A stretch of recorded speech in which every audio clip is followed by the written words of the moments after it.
वाह, सुंदर दिसत आहे ना, एकदम शायनिंग आणि सुंदर। ही आहे मकर संक्रांती स्पेशल आजची आपली रेसिपी रेवडी। ती सहज आणि सोप्या पद्धतीने कशी बनवायची ते मी आज तुम्हाला इथे दाखवणार आहे। त्यासाठी रेसिपी शेवटपर्यंत नक्की बघा आणि चॅनलला सबस्क्राइब करायला विसरू नका। रेवडी बनवण्यासाठी खूप कमी साहित्य लागतं। त्यासाठी मी इथे घेतले आहे 1 वाटी पॉलिश न केलेले तीळ। तीळ तुम्ही पॉलिश न केलेलेच घ्या, चवीला खूप छान लागतात हे। आणि 1 वाटीपेक्षा थोडा जास्त गूळ घेतलेला आहे इथे मी। गूळ मी चिरून घेतलेला आहे।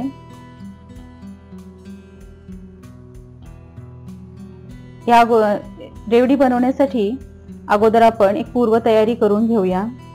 रेवडीचं मिश्रण थंड थोडंसं कोमट करण्यासाठी इथे एका प्लेटला किंवा ताटाला तूप लावून घ्यायचं आहे आणि ते बाजूला ठेवून द्यायचं आहे। रेवडी बनवण्यासाठी गॅसवर आपण एक पॅन ठेवून घेऊया। त्यामध्ये तीळ भाजून घ्यायचे आहेत आपल्याला। सर्वात अगोदर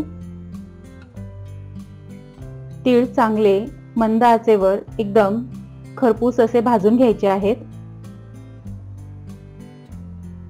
5 मिनिटानंतर तुम्ही बघू शकता तीळ आपले उडत आहेत, ते काढून घेऊया।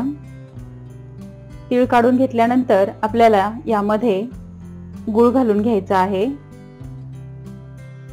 तुम्ही बघू शकता 1 वाटीपेक्षा थोडासा जास्त गूळ आहे हा। गूळ चांगला मेल्ट होऊन द्यायचा आहे।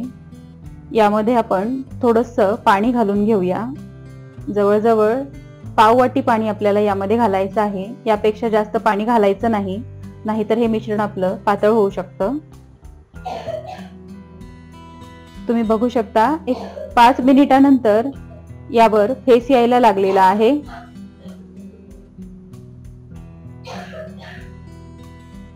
चांगला फेस येतो आहे यावर।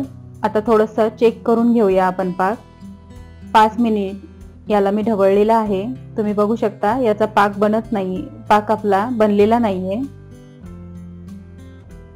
गूळ विरघळतोय आणि पण पाण्यात टाकल्यानंतर थोडंसं परत परतून घ्यायचं आहे, एक 2 ते 3 मिनिट।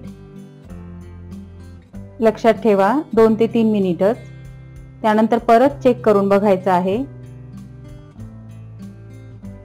तुम्ही बघू शकता हा गोळा होतोय, पण थोडासा पाक हा पण चिकट आहे। आणखी आपला पाक तयार झाला नाहीये। लक्षात ठेवा ही सर्व प्रोसेस करताना गॅस मंद आचेवर ठेवायचा आहे। पाक बनवण्याची प्रोसेस जे आहे त्याला कमी किंवा जास्त पण वेळ लागू शकतो। 1 मिनिट भरानंतर परत चेक करून घेऊया।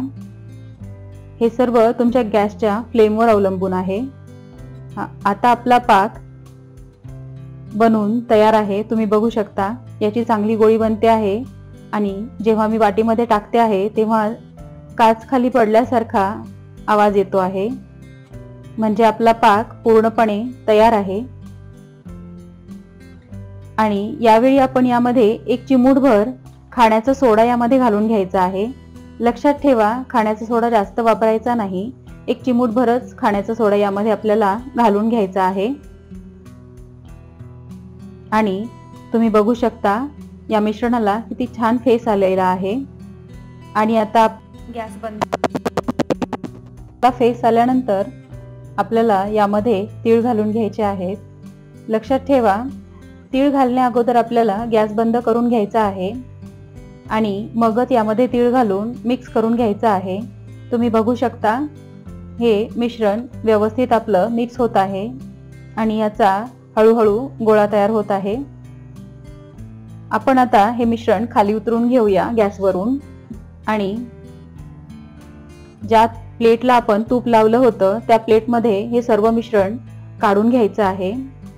अगोदर आपण हे अर्ध मिश्रण काढून घेऊया आणि अर्ध पॅन मध्येच ठेवूया, म्हणजे पॅन जोपर्यंत गरम आहे तोपर्यंत आपण प्लेटमध्ये थंड झालेल्या मिश्रणाची रेवडी बनवून घेऊया।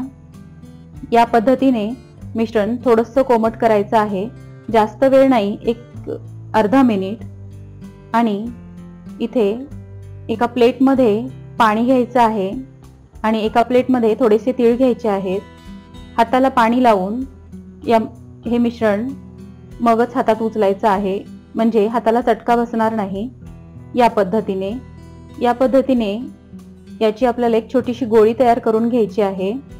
तुम्ही बघू शकता किती सुंदर गोळी तयार झालेली आहे। आणि हिला आपण आता तिळामध्ये डिप करून घेऊया, म्हणजे ती एकदम बाजारात मिळते तशी एकदम सुंदर अशी रेवडी बनून तयार होते। तुम्ही बघू शकता ही किती सुंदर दिसत आहे। इथे आपल्या सर्व रेवडी करून तयार आहेत। तुम्हाला जर या रेसिपीज आवडत असतील तर माझ्या चॅनलला लाईक, शेअर आणि सबस्क्राईब करायला विसरू नका। धन्यवाद।